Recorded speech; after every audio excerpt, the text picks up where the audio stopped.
విష్ణుమూర్తి సృష్టి చేయ తలచాడు. ముందుగా తన నాభకమలం నుండి బ్రహ్మను సృష్టించాడు. బ్రహ్మదేవుని ముఖం నుండి 4 వేదాలను ప్రసరింపజేశాడు.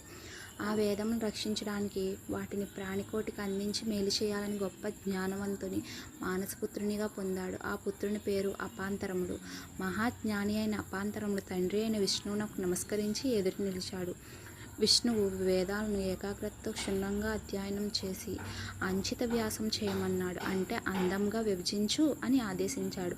అపాంతరముడు వేదాలను అధ్యయనం చేసి వాటిని 4 భాగములుగా విభజించి విష్ణుమూర్తికి అందించాడు. విష్ణువు పరమానంద భరితుడై పుత్రుని ఆలింగనం చేసుకుని, నా కుమారుడి అన్ని మన్వంతరాలు ప్రకాశిస్తూ ఆనందంగా ఉందుగాక అని అనుగ్రహించాడు. ఆ వేదములన్నింటినీ మరెన్నో జన్మలు లభిస్తాయి విష్ణువు చెప్పాడు.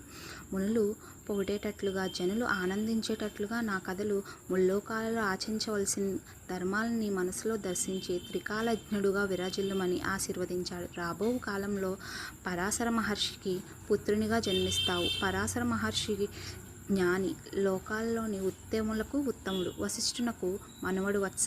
అపాంతరమా, నీకు జన్మనించి వారు కురు సామ్రాజ్యాన్ని ఏలుతారు. వారిలో వారు కలహాలు పొంది రోషములు పెరిగి యుద్ధం చేస్తారు. వంశక్షయం జరుగుతుంది.